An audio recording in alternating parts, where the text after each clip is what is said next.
Hello, and thank you for joining us today. My name is Howard Brownstein, and I'll be moderating today's discussion, Is 2020 Upending Compensation Committee Best Practices?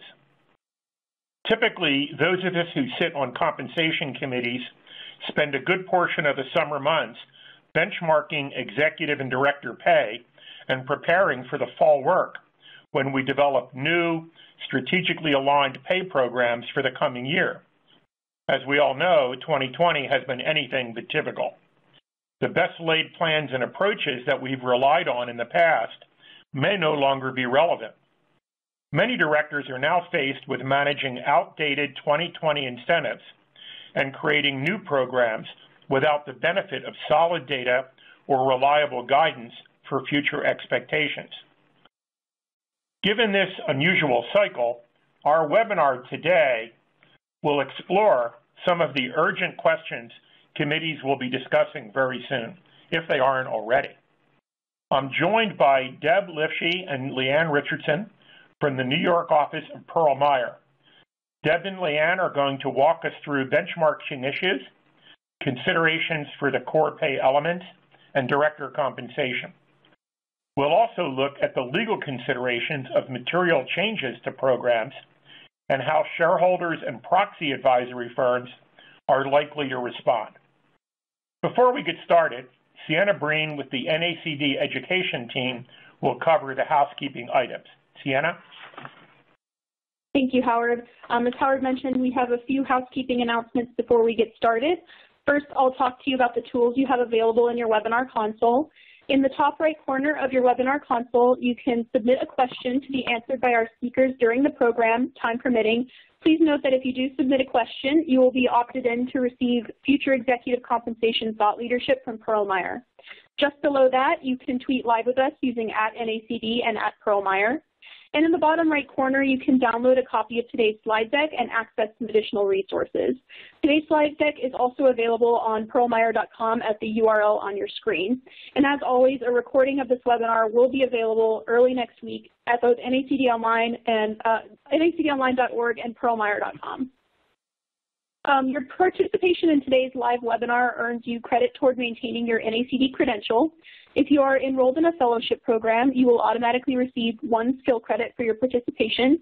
And if you are working toward maintaining your directorship certification credential, you will automatically receive 1 recertification credit for participating. Please note that you must attend this webinar for at least 50 minutes in order to receive either credit. Finally, we will have a few anonymous evaluation questions at the very end of the program, and we would appreciate your feedback, so please stick around at the end of the webcast to answer those questions. And now I'd like to turn it back over to Howard to get us started. Thank you, Sienna. So, Deb Lifshey of Pearl Meyer, talk to us about what we're going to cover today. Thanks, Howard, and thank you all for joining us. Good afternoon or good morning if you're on the West Coast.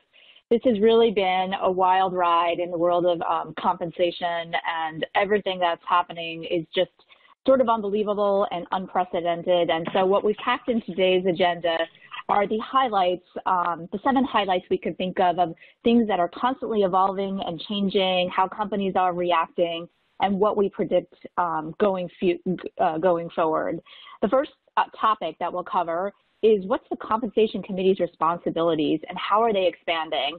And, you know, I like to say there's something in the name that indicates what's happening.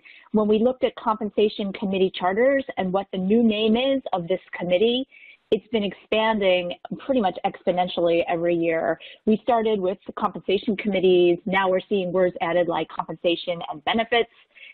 It's progressed to succession planning, which has become an interesting area in light of the pandemic. And my most favorite that I've seen recently is the Human Capital, Human Resources, Succession Planning, and Compensation Committee. So that gives you a little indication of where your responsibilities are going as a compensation committee. Obviously, layered in with the responsibilities around compensation are how the committee is reacting to great uncertainty in light of social justice issues and how this has really come to the forefront in light of the pandemic. Well, I'll then turn it over to Leanne, and she'll get into the nitty-gritty of what's happening to benchmarking. How, as Howard mentioned, how will companies and committees be trying to plan out compensation when a lot of the benchmarking was pre-pandemic? We'll get into how benchmarking is happening and treatment, and maybe changes are occurring with respect to our core 3 elements, your base, our bonuses, our short-term incentives, and equity payments, long-term incentives. We'll cover something that's near and dear to your hearts, of course, which is non-employee director programs, how they've changed or remained indifferent in light of the pandemic. And then we'll circle right back around to some of the legal considerations you might be confronted with if you have tried to change your program or you're planning on changing your program, either mid-cycle or going forward next year. And finally, our favorite topic, what is happening in the world of proxy advisory firms and voting recommendations and very recent activity in the world of the SEC. So talk to us about the comp committee's core responsibilities. Sure. Again, what we see as the core responsibilities are oftentimes reflected in the charter.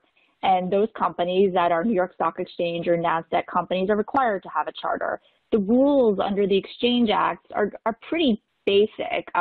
They call for the provision of a charter. They call for the compensation committee must oversee CEO performance and payouts. But it's not really that clear about how far down in the organization the committee has jurisdiction. And so oftentimes you'll see that they're responsible for the pay levels and the relevant goals and any kind of agreements with the CEO and the CEO's direct reports or maybe executive officers, Section 16 people. But lately we've seen an expansion of that role so that the committee is responsible not just for CEO pay and their direct reports, but other senior management members. And so it's really important to clearly define what the role is and what the committee's authority and jurisdiction is in that charter. And what we are seeing is it's been expanding over the past few years, not only in the area of just compensation to the CEO and maybe the named executive officers, but also with respect to broader administrative issues. So the committee is oftentimes charged with setting the compensation philosophy and incentive plan parameters. They're in charge of submitting equity plans for shareholder approval. And if they're compensatory, of course, you must get shareholder approval before you're even allowed to issue equity to your employees. The compensation committee, ironically, is oftentimes the body that is reviewing their own compensation, so non-employee director compensation. Sometimes we see that put into the hands of the nominating governance committee, but oftentimes it remains with the compensation committee. So it's yet another population that they are in charge of determining compensation. Regulatory oversight is perhaps the one thing that has really exponentially has resulted in exponential responsibility for the compensation committee. Almost a decade ago with Dodd-Frank, we saw say on pay become an issue. And of course, with say on pay comes a really good compensation discussion and analysis. And this fell in the hands of the compensation committee. So now, not only were they in charge of setting the compensation, but they were in charge of reviewing the compensation, and it became a marketing document. And so the committee was really, it was a large responsibility that was put onto the committee, not to mention the other Dodd-Frank Act things that were now really a big responsibility of the committee. So we had them in charge of risk assessment, looking at whether the programs had a material, any of the compensation programs could have a material impact and incentivize adverse or poor executive behavior. Layered on top of that, compensation committees had a higher level of independence. So maybe you were losing some committee members. You had to get new committee members to adhere to the new compensation committee standards. Compensation committees were now in charge of reviewing all of the advisor independence rules. So whether or not they could, for example, hire Pearl Meyer and whether there were any conflicts inherent in that. In the 3 years ago, we saw the CEO pay ratio become an issue where a lot of committees were looking at what the ratio was and how to get to that median employee number. And we still have things that are out there, surprisingly, that have not been finalized that the committees have still, have really been paying attention to, such as clawback periods, clawbacks, and pay versus performance analysis as dictated by the SEC. Layered on top of all of that, you know, you have to worry about dealing with ISS and Glass Lewis. So there's just been a giant plate of responsibility handed to the Compensation Committee. And then we come into 2020, which are these emerging responsibilities in light of COVID and other things that have been bubbling under the surface and now have come to the forefront. So with issues regarding health and people issues, succession planning has become a hot topic for Compensation Committee members. Human capital management and ESG has fallen on your plate, as well as any kind of diversity and inclusion measures. You know, we took a survey recently of the 1,000, or it wasn't a survey, it was a study done of the 1,000 Russell 1000. And out of those disclosures, what we found was that only 78 companies disclosed that CEO pay had been tied to any kind of definitive diversity and inclusion goal. But we think that is a trend, and we think that the more we learn and the more we hear about what people issues are happening, the more and more compensation committees will really need to focus on whether or not diversity inclusion goals will be highlighted as one of their responsibilities. Howard, did you have anything to add about what you're seeing on the compensation committee plate, as if that's not enough? Right. Well, you know, compensation is one of those things that, from a materiality point of view in the company's results, it usually doesn't rise to that level, but it's so visible and it's such a sensitive issue, and it's one of the few things that boards directly control. So it always gets a lot of attention, and that's why this program is so important. Deb, why don't you take it back or introduce Leanne to talk about uncertainty? Leanne? Thanks, Howard. Thanks, Deb. The purpose of this slide, as well as actually the next one coming up, is really to set up some background information on all the issues that compensation committees are facing, you know, in their oversight of compensation programs. First, as everyone knows, this is a period of uncertainty. You know, second, kind of the nature of this crisis is different from the last one in 2008, in that we're all impacted by it, you know, in some way. Of course, some are clearly getting hit harder than others. So as you can see on the bottom of this page, different industries are facing, you know, different compensation challenges. So on the left side, you know, of the spectrum, we have high-performing companies like PPE manufacturers or companies like Amazon that are, you know, doing well financially, but also having to deal with retention issues or how to treat, you know, frontline employees fairly. On the other side, so on the right side of the page, the other side of the spectrum, we have the severely negatively impacted industries, such as those from the consumer discretionary sector, like hotels or restaurants.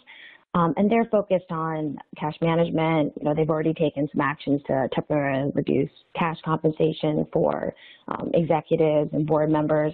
In some cases, they've also furloughed or laid off employees. And so this really sets the stage for this pandemic. And actually, Howard, I did want to ask you, you know, you run, you know, your own company, you know, you sit on a number of boards.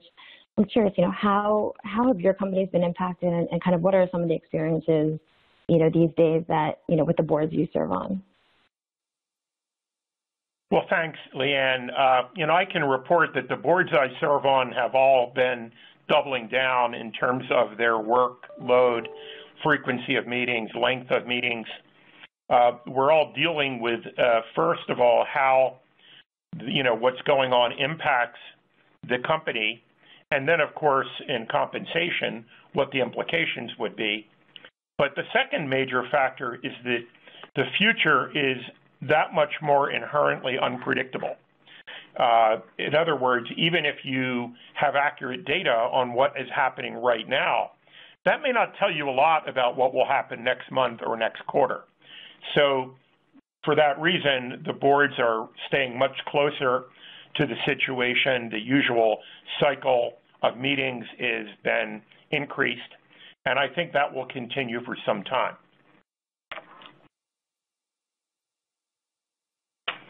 So Leanne, let's talk about, like we just said, how this crisis is different. Yeah, so, I think that, the issue with this crisis is that companies are really going to be scrutinized, right, on how they treat their executives, their broader employee populations. I think, in fact, unlike the 2008 crisis, I believe companies will be judged on how they've dealt with not just shareholders, but also all stakeholders. Before the pandemic, BlackRock and the Business Roundtable brought the discussion of, a corporation's purpose going, beyond shareholder return to kind of the greater prominence in the boardroom. Also, what I think we're also seeing is that, shareholders haven't really hit a pause button on discussions of ESG matters as part of either, investment decisions or discussions with companies. And so, I think what really makes this crisis different compared to 2008 is that, we're all really in this together. There's a scrutiny, fairness, doing the right thing. I know at the end of the day, it's when we all have to look back at kind of the actions taken. It's we really want to feel, good about the actions that are taken. So. I think that's all very well said. So then, what do benchmarking and market prevalence have to tell us? Sure. So, as Deb mentioned before, typically as part of a calendar year, compensation committees, most companies would be taking the summer to, work with the consultants to, review market benchmarking data to support, essentially pay recommendations for the next year. Now we know the not only represent decisions, and the business conditions that represented what we'll call, pre-pandemic, the pre-pandemic economic environment. And so, while we're starting to see some non-calendar year companies file proxies that actually address compensation decisions that do factor in the pandemic, we won't necessarily have, a lot of examples to draw from. And for that reason, compensation committees will really need to rely more so on judgment and doing really what is the best for the company to ensure that they're, retaining their executives, keeping them engaged and motivated by the incentive plans. And so, companies will need to understand kind of the best measures that will encourage their executives and employees to perform through and really beyond the pandemic. Also, companies will want to make sure and ensure that they're being fair to shareholders, again, kind of all stakeholders, and that the programs are affordable and appropriate. Just I'm thinking about this, I know before we jump into actually all of the specific pay elements, I know a lot of the NACD board members here, sit on public boards, but there are probably a lot of you who also, sit on not-for-profits or private company boards. And so I just wanted to throw this out to Deb and Howard, and want to get your thoughts about not-for-profits and private companies. Are you seeing kind of the same problems and issues occurring with these organizations? Deb, you go first. Right. Yeah, I mean, there's usually cascading from the public sector down to the not-for-profits and private companies. So I think the same challenges exist, that you don't have a lot of the benchmark data. In fact, you have even less benchmark data, because oftentimes the things we draw on, either 990s or surveys, they're even older than some of the proxy information. So I think it's the same theory and technique, that you look at what is best for the company, and it's just, it's hard to benchmark to old data at this point. So everyone is facing the same kind of challenge. I think you're right. When I teach about corporate governance, I sometimes say that governance of nonprofits gets a bad rap sometime, because people mistakenly think it's some kind of governance light. It's not. The fiduciary duties are precisely the same. All the different is whether the particular nonprofit company may be smaller or simpler than other companies people are looking at. I'm on the board of a nonprofit. We have 10,000 employees. We are in about 12 states. It's a large company, and we need a lot of governance, and we get it. So what we've seen in regard to compensation in this period is very similar to the for-profit companies. How is it affecting us? What's happening to our numbers? Any financial impact? How are our people doing? What's appropriate for us to do or not do right now? I've seen no difference. It's really a function of how large and complicated the nonprofit is rather than whether it's a nonprofit. So, Leanne, talk to us about base salaries, if you would, please. Thanks, Howard. So with respect to base salaries, thus far, there's a very small portion of the Russell 3000 that took immediate action to temporarily reduce salaries and board cash retainers. And as you can see on that page, it was about 10% is what we found when looking at disclosures. This percent is actually probably a little bit higher if we include, unspecified reductions. So those companies that said they reduced executive pay, but they didn't necessarily specify an actual percent or level. Most of the companies that did take action came from severely, as I mentioned before, severely negatively impacted industries.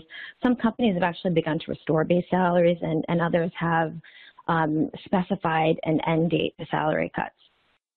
For 2021, we expect that compensation committees will defer the decision, as long as they can, as to, whether to restore salaries or consider merit increases until early next year. So, for example, if economic conditions continue to be uncertain and there are multiple waves of illness, no vaccine, I would expect to see, some more conservative approaches to merit increases. We might even see some merit increases reserved for, say, only employees below the senior management ranks. Thank you. Deb, any comments? No, I think that answers the question. Okay. I imagine that not all companies are disclosing, and the disclosure may depend on materiality. So, Leanne, talk to us about annual incentive plans and how they're impacted this year. Perfect. And actually, Howard, I did want to go back to something you were saying about disclosure. Yeah, I think it's, the way we're capturing the data, we're talking to our clients and we're also, pulling filings. And I think, the way that this is done is by looking at the Form 8Ks, which, the SEC does require public companies to file an 8K if there are material changes in pay for executive officers. But what we're finding out is I think some companies that we have worked with do not deem their changes to be material. And, although most companies will file something even if it is immaterial, because I think what they're trying to show is a bigger picture. Optically, it looks better, reducing pay of executives, signaling to the market that we're all in this together. So, Deb and I were talking, I think, the 8K has somewhat turned into a really good marketing communication device as well. So to and I think just to I'm sorry, just to add something on top of that. The converse is true, right? Just because you don't see it filed doesn't mean it didn't happen. And also keep in mind that a lot of companies, once you file an 8K, if you disclose that something is temporary, so you might change back, you might restore compensation, you don't have to refile when an 8K when you go back to the old way. So 8K disclosure is only as good as 8K disclosure, what companies chose to put in or not put in. Great point, Deb. Yeah, thank you. Good. That's helpful. Thank you. So the issue with annual incentive plans for 2020 is that, companies, that were otherwise performing really well as a result of the pandemic now have, bonuses tracking either, below target or even zero. And so what we did was we ran a survey of our clients back in June of this year, and we found that, most companies are taking this wait-and-see approach rather than take any immediate action to either, adjust goals or establish a new plan. And we think really the reason for kind of taking this wait-and-see approach is that there's still this concern that, any action now could later be ineffective. For example, if states close down again. Now there are some companies, and I think it's less than 15% of the companies in the survey were comfortable with adjusting their goals right now. And in some cases, they've either established new plans, measuring performance for the second half of the year in exchange for, say, payout opportunity. We are seeing some disclosures of these changes trickle out, but the June survey does indicate that most companies are choosing to maintain the status quo. What our clients are doing, in the meantime, is they are continuing to discuss performance and, whether the impact of the pandemic can be quantified and isolated from financial results. Now, we know that's not obviously possible for all industries, but what we find is, our clients are talking about, in the meantime, what's good individual or what does good strategic performance, what that might look like.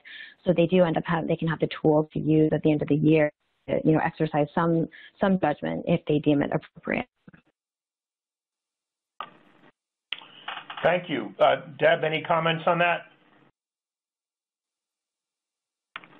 No, I think that's a good coverage of it, Leanne. Thank you.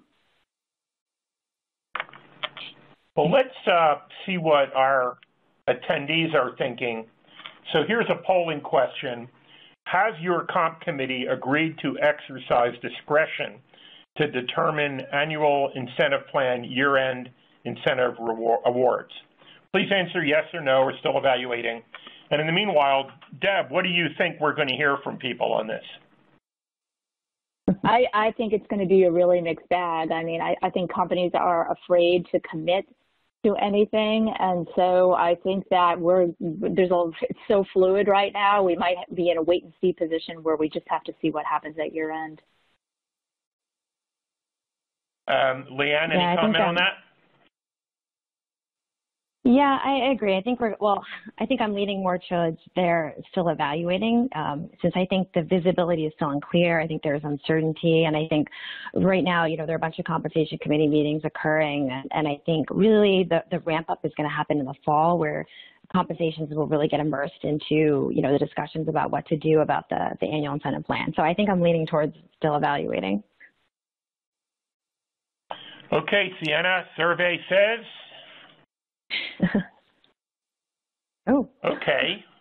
Well, it looks like about half people are still on the fence, but this is not surprising. So here's another polling question for you all. If you answered no or still evaluating, has your comp committee agreed to consider exercising discretion to determine the year-end awards? Please answer. And Leanne, you first. What do you think we're going to hear? I think it's going to be a mix between yes and still evaluating. I mean, we had conversations with our clients during the last couple of months, and a lot of it was, many companies are considering committee discretion at year end. And I think I'm going to allude back to that June survey we were referring to before. I think we heard that, more than 3/4 of the respondents at that point in time had not yet discussed the use of discretion, but I think there were some that expressed a willingness to consider. So I think it'll be interesting to see what our audience is going to say. Deb, anything to add? I have to think that it's going to be yes, because I think companies just want to keep all options on the table right now. You just don't know how things are going to turn out. I think you're right. Sienna, what did we hear? Well, looks like we're all in somewhat agreement that people are considering doing this, so I think that's to be expected. And Howard, I just wanted to add one thing there. I think that, yes.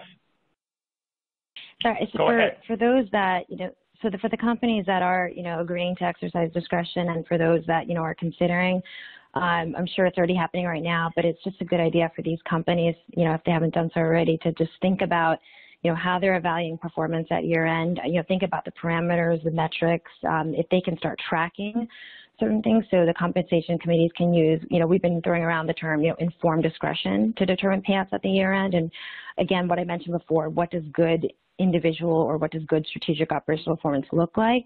Because I think, we just want to make sure we're not just throwing something into the wind early next year. So I just wanted to make that one point.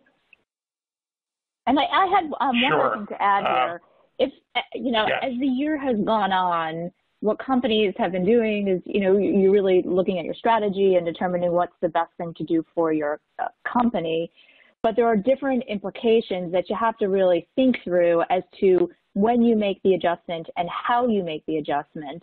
And particularly, I'm thinking about disclosure, what you need to disclose, where this award may wind up, if it's either in a bonus column because now it's turned into something completely discretionary, or maybe you make the change a little bit earlier before the year and you communicate that change and you can get it into the non-equity incentive plan column in your summary compensation table, which is oftentimes a preferable place to put it. So timing is everything, disclosure is everything, and of course accounting, you'll need to figure out how the change might impact how you're reporting any of this for accounting purposes. Well, we all like to look forward to 2021 when hopefully all of this will be behind us. So, Leanne, what do you think we might see? Sure. So for 2021, I think the issue that most companies are going to grapple with is, whether they have enough visibility at that point to establish a new annual goal. So companies will also want to make sure that they have their team focused on relevant performance measures for the year, and even if those measures are temporarily different just for 2021 compared to their prior years. So, what we're discussing with our clients are a few things that are listed on this page. First, increasing the focus on potentially non-financial strategic measures. Another topic we're discussing is widening the range of performance and payout so that there is some opportunity for some smaller payout. For example, most bonus plans have a threshold payment of 50% of target and then fall off a cliff to 0. So what we're suggesting maybe for 2021 is lowering that payment to, for example, 25% for commensurate performance. And finally, what we're talking about is addressing uncertainty in goal setting by establishing, quarterly or semi-annual plans that ultimately, are delayed until year end and paid out as normal at that point. I wanted to get to one example. We have the benefit of actually some recent Form 8K disclosures. We've chosen Darden Restaurants, which owns Olive Garden and other restaurants, and it has a May 31st fiscal year end. The Form 8K, disclosed pay actions for 2020 and 2021, and it offers, just a good example of a company that recognizes that there's uncertainty in goal setting, but also kind of sees the importance of maintaining performance standards and communicating priorities throughout the organization for 2021. And so on the left side of this page, you can see for 2020, what Darden did was they isolated the bonus payment to the first 3 quarters of the year and paid a bonus of 94% of target on that basis. And then they also communicated that there would be no merit increases or a change to target bonus or LTI values for 2021. On the right side of the page for 2021, they noted a change to the AIP pay structure, so where the bonus will be based on financial results for the second half of the year, which does give them the opportunity to set measures later in the year when they believe that they have better visibility to set meaningful financial targets. They did specify that they're not ignoring the first half of the year. What they're going to do is they're going to establish some non-financial measures that will ultimately serve as a modifier to the ultimate financial results for the second half of the year. Okay, thanks, Leanne. Well, to keep us on time, let's move ahead, talk about long-term incentive plans. Please lead that part of the discussion. Great, thanks. So, companies are actually similarly taking this wait-and-see approach to outstanding grants that are invested. And similar to the bonus plans, there are performance share units, performance shares that are scheduled to vest at the end of the year. They're now tracking similarly at below target or even 0 by virtue of COVID-19. And committees just want to be fair and are evaluating whatever adjustments they want to make at the end of the year, to determine whether or not there will be a payout or an adjustment to that payout. So companies will just want to make sure, you consider the consequences of excluding, the impacts of the pandemic from the results or applying discretion. The important thing is your auditors should give you, some guidance on the consequences of any actions you're contemplating. I think there's less of a desire to change PSU cycles, which typically measure a 3-year performance period that have already been issued and are scheduled to vest in 2021 or 2022 because there is uncertainty as to whether that action today, similar to what I said before, but will be effective. There's also some unattractive accounting implications, and for public companies, some unattractive disclosure consequences for modifying those PSUs. With respect to stock options, sorry, Howard? Go ahead. Please go ahead. Thank you. With respect to stock options, there are stock options that are underwater today, but most clients are, still letting them play out, given that they do tend to be granted, with a 10-year term, and there really is time for the market to recover. We're not yet seeing companies really think strongly about repricing those options like we saw during, the last financial crisis. Most plans have a requirement to, seek a shareholder approval for them, and proxy advisory firms have very detailed policies on how they should be structured to get their support. So kind of the takeaway here is really that few committees are discussing this topic at this time, given a lot of the potential negative reaction from shareholders and proxy advisory firms. So let's see what our attendees think. Has your comp committee agreed to exercise discretion to determine long-term incentive plan year-end awards? Please respond. And Deb, what do you think we're going to hear on this one? I suspect the answer is going to be no. I think some of these plans have a 3-year cycle, and you still have the positive impact of the first 2 years. So I think companies are waiting to see, again, how it ends up and what the impact of this year was. A lot of them, if they're tied to market, a lot of stock prices didn't suffer or have recovered. So I think it's really too soon, even in August, to start thinking about this. Okay. Leanne, anything to add? I'll go with still evaluating. Okay. Okay, Sienna, what did everyone say? So, like you said, close to half are still evaluating, but I think also that there's a sizable, I'm not surprised at these numbers. Well, you know what question is coming next? If the answer is no or still evaluating, has your comp committee agreed to consider exercising discretion? Please respond, everyone. And while they're doing that, Leanne, anything you'd like to comment on what we're going to hear? Yeah, to reiterate what Deb was saying, but there is a lot more uncertainty with LTI awards compared to annual incentive awards. So yeah, I wouldn't be surprised if still evaluating or I don't even know are most prevalent. Okay, Sienna, how'd we do?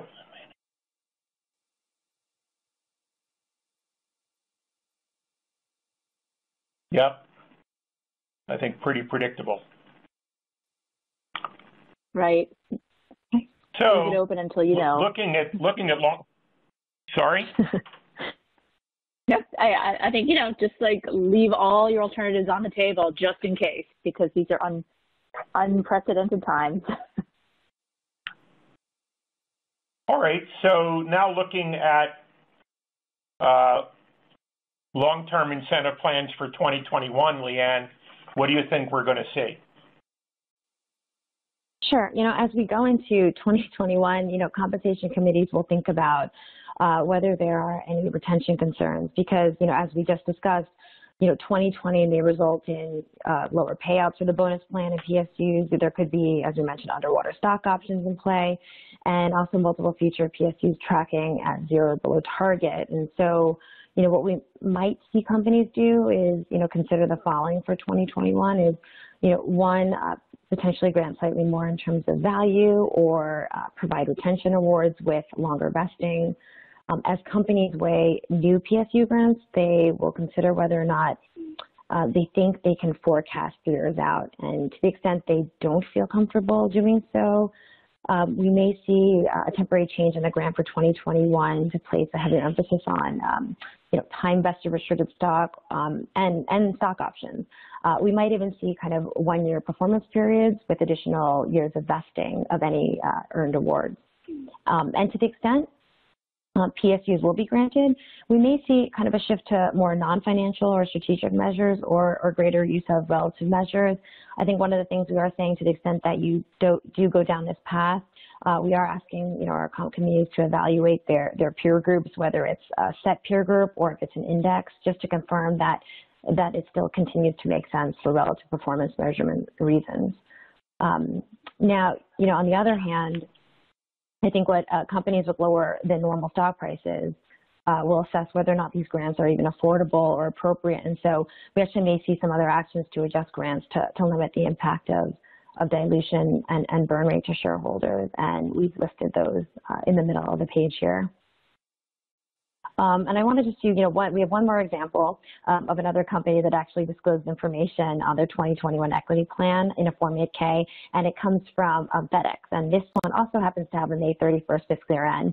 And what FedEx is doing is they're really focusing on retention going into 2021. And what they disclosed is that they're not even going to attempt to structure an annual incentive plan.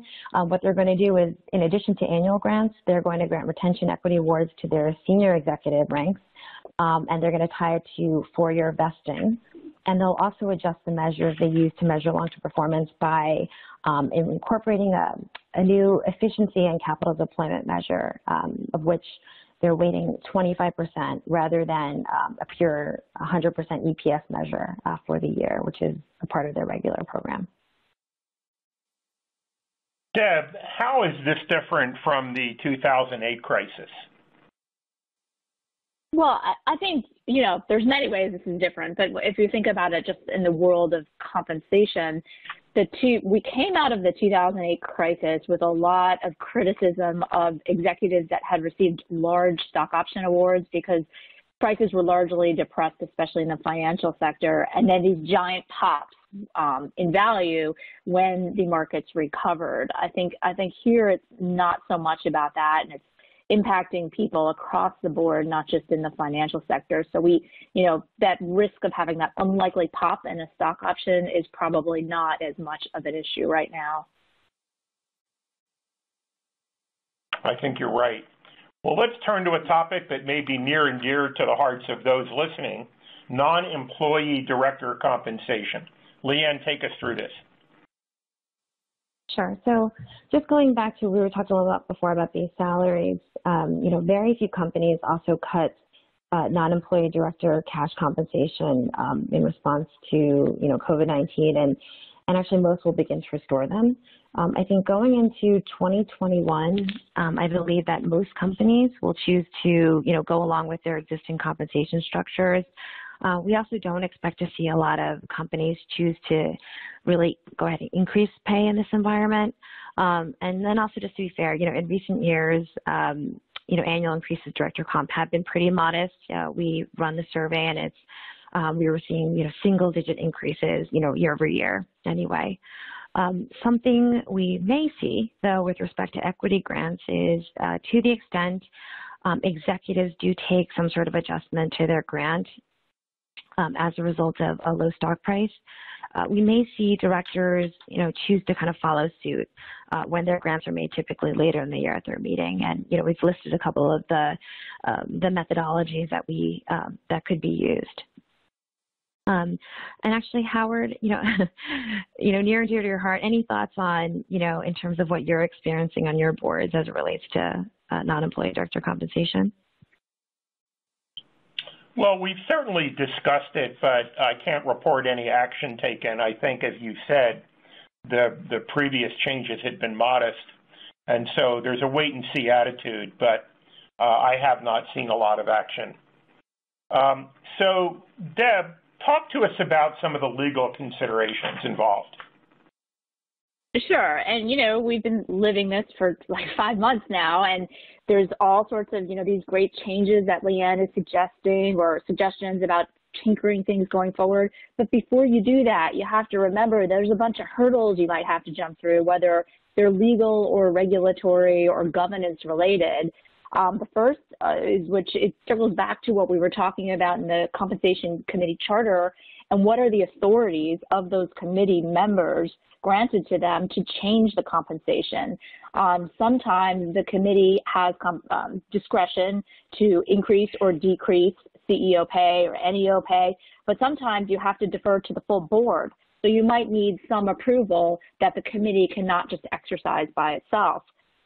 Similarly, a lot of these executives with whom, you're thinking about reducing their pay or changing their pay have employment agreements or severance agreements or change in control agreements, and they have good reason triggers such that if you make some sort of material reduction and you don't get consent of the executive, it will trigger the right for the executive to walk away and collect a full severance package and have their equity accelerated. So you want to make sure that you have contractual authority. You won't be breaching any agreements with your executive if you are, in fact, thinking of tinkering with any kind of pay that has been guaranteed or agreed upon in a document signed by both parties. Another thing you might want to think about, it's not exactly legal, but it has an impact if you're thinking of reducing pay. Stock ownership guidelines are also a derivative of pay, so you might want to think about what the appropriate level of ownership might be if you do, in fact, have to change the formula on which they are based. Another thing that you need to pay special attention to are all of its tax issues that are related and inherent in changing pay after it's been determined. So, for example, 409A, which limits the ability to deferred has a whole bunch of rules around how to defer compensation properly.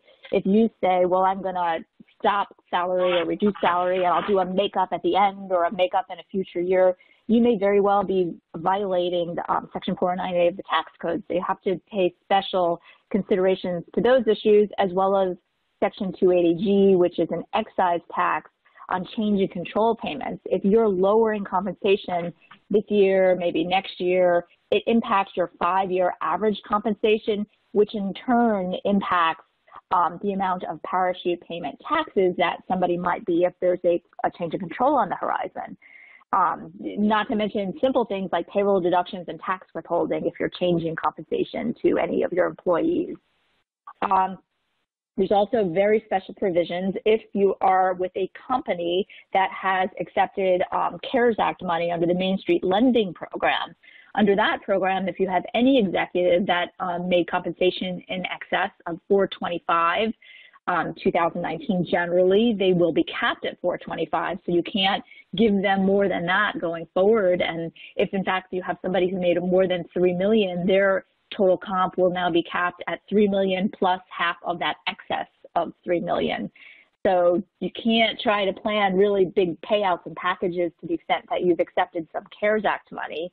And of course, something we've been talking about, and it's always a thought process, is the disclosure and the internal communication of any kinds of changes you're thinking of making with respect to executive compensation. Howard, have you come across any of these when your committees are deciding on making changes? Well, as I said, we haven't made any huge changes. What we've talked about, it's certainly about the CARES Act. That's been a discussion, but otherwise we haven't run into any legal hurdles as yet. Deb, talk to us about the proxy advisory firms and shareholder engagement, both very important. Oh, sure. So as you can imagine, ISS and Glass Lewis have a significant impact on how institutional shareholders, retail shareholders, how everybody votes. And nobody wants to get caught up in a negative say-on-pay recommendation in the year of COVID. They're trying to make, trying to hold it together. So as anticipated, ISS and Glass Lewis came out with additional policies or changes in April of 2020. But unfortunately, we'll cover it a little bit more in the next few slides. They didn't give a lot of relief to those companies in making changes and trying to accommodate for the crisis that was impending. So we do expect that companies will need to engage in direct shareholder, go to direct shareholder engagement if they've made significant changes to their plans. We think that 2021 will be an outlier year in terms of compensation and incentive packages, as Leanne discussed a little bit. And we're thinking that companies, instead of looking at finances, they'll try to realign and stress the realignment to their shareholders about what is best practice, and maybe it's a human capital strategy rather than a financial strategy. And across all of this, of course, is disclosure, disclosure, disclosure, because the more you can disclose and explain to your shareholders how their interests are aligned with your compensation programs, the more likely ISS, Glass Lewis, and shareholders will, understand your programs and vote in favor of them. Let me hold any comments I have till later, Deb. Talk to us about what ISS is saying. Right. So it's sort of interesting because, as I said, they kind of gave some direction, but they didn't give any relief to their pay for performance test. They didn't give relief to there's some very stringent repricing provisions. They did say that if you're changing your annual bonus, please disclose it, explain it. They're not really supportive of changes in LTI plans. They gave a lot of, they did give some relief in terms of course, attendance and virtual meetings, which was necessary. Otherwise, meetings couldn't really happen. They were understanding of postponements, and they had some very specific information on dividends and share repurchases. They did do something also interesting that it's not here, but they gave 4 examples of changes to bonus plans that might be acceptable, but in no way were they a gift to any companies, because they were quite stringent in terms of saying, if you give some relief, you're going to have to cut CEO pay targets by a certain amount. So those were published, and people didn't pay too much attention to them because they weren't really too much in the way of relief. How about Glass Lewis? Oh yeah, sure. So Glass Lewis paid even more lip service to the pandemic, and they kind of gave warnings instead of relief, and said that executive compensation should not be preserved and protected at the expense of shareholders. They gave another big warning about disclosure, that if you are going to do anything, you need to disclose it, and you need to disclose it timely. So no playing around with your 8K to determine if something's material. Please disclose if you think it might be approaching material. And of course, they also gave some relief on the virtual-only meeting structure. And I just wanted to point out that ISS did, since we've published this, ISS came out with their policy, their 2021 policy survey, which is almost rhetorical questions where they give an indication of changes, the direction of their policies going forward. So a lot of the questions were, do you agree with the flexibility we gave last year, and should we continue with this flexibility? What kinds of adjustments are okay? And also, what best represents your organization's view of what is a reasonable response under the circumstances. So you could take a look at those and see what direction they may be heading in, which I think is they're going to stick to their plan. They might have some flexibility inherent in what they're doing, but it's really important to disclose what you're doing and why you're doing it and why it aligns with your strategy. What is the SEC telling us about the proxy advisors? Right. In our last, this is like the golden nugget, and so this is like best for last, depending on what your viewpoint is.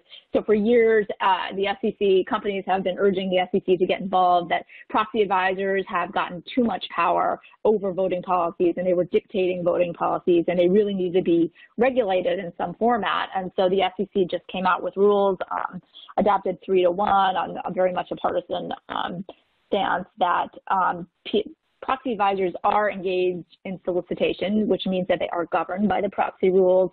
And if they want exemptions from some of the more onerous provisions of these rules, they need to comply with a few things. First, they need to have a very clear conflict of interest disclosure. Second, they need to make their proxy advisor reports and recommendations available to companies at the same time that they are made available to investment advisors. And investment advisors should be able to review those, and investment advisors should have a policy that they have to review the company response to these reports. So it sounds like a lot of procedural things happening here, but it does give companies a bigger voice in responding to how ISS has made their recommendations, particularly if there's a negative recommendation on say on pay. So really important for companies to get those reports, which are now free. They're made available to all companies, not just big companies, and provide input if they disagree with the rationale or they disagree with the factual representations in that report. So before we get to our Q&A, quickly, let's talk about what we want people to take away from today. Leanne, please start us off. Yeah, to recap again, just the uncertainty. This is different from many other crises, and we're all impacted in some way. Again, many different impacts on the different industries, the different compensation challenges across the industries. And for incentive plans ending in 2020, where many companies are still taking this wait-and-see approach, with moderately to critically impacted industries, may exercise discretion at year-end. Again, compensation benchmarking is outdated with respect to 2021, and while we might have some sort of examples to draw from, we won't really have a ton to really look at. And because 2021 will be a non-benchmark year, so to speak, I think this is the key, but we do expect to see more companies rely more on judgment, really getting back to the heart of what they as a company are trying to do and accomplish that works for their company, their business strategy, and just making sure that their executives and employees are engaged and, in their seats through this crisis. And then Deb, I think you have the last one. Deb, you take the rest. I mean, just really recapping, your compensation committee member, this whole pandemic, it's really about people. And so there's going to be a lot of more issues dropped on your lap besides pure compensation. So, get ready to think about how to handle that, how to delegate it, and what your game plan is. ISS and Glass Lewis, a little bit of a mystery. They say there will be some flexibility, but we don't know going forward. So as you approach proxy season, think about how you're going to disclose any changes you made in reaction to the pandemic and what's needed going forward. And alongside, hand in hand with that, think about your shareholder communications if you need to do any outreach. And before you touch anything, make sure you're not violating any legal, tax, or accounting rules. And I think that's it. So we have time for a couple of questions at least. One question is, do we see the results of the work being done now sort of changing how we think about compensation, that what really matters?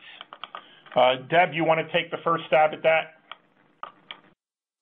I'm not sure what really matters. I mean, I think part of the overlay of all of this is there are really big social justice issues going on in the background. So a lot of companies are thinking about, okay, I have to think about how to adjust in terms of the pandemic, but also all of these other ESG things which have not fallen off the radar, and how will I now incorporate those into my plans going forward? So Leanne, do you think that this environment is going to shift measurements of success and KPIs as it relates to compensation? Yeah, and I think that goes hand in hand with kind of what Deb was talking about, ESG. We were already seeing this before the pandemic, where there was a shift to more, there was governance, but, also, environmental, but more social. So I think while it's not necessarily prevalent now, we'll see a push towards diversity and inclusion. We'll see some other, environmental kind of metrics. So I do think we're going to start to see more and more changes to metrics, but also tied to typical, financial metrics. Sure. Deb, how about below the C-suite? What do you see happening there with regard to compensation in this environment? Below the C-suite, I do think, again, I reiterate, I think some of these ESG measures, recruiting measures, human capital measures are really going to be important, especially at the line. I agree with you. Sienna, back to you. Great, thank you, Howard. And sorry that we ran out of time for questions, but we appreciate you all being here today. And I just have a few quick reminders before we wrap up. Our next Compensation Committee Series webinar will take place on Thursday, September 24th at 2 p.m. Eastern Time, the same time. If you enjoyed today's webinar, we would really love for you to join us for that one as well. You can register now at nacdonline.org/webinars, and there's also a link directly to the registration page in the additional resources box in your webinar console if you want to register now. You can also find archives of all previous webinars in this series at nacdonline.org and pearlmeyer.com. And I'd just like to thank one more time Howard, Deb, and Leanne for a wonderful discussion today. And with that, this concludes our program. Thank you all again, and have a wonderful afternoon.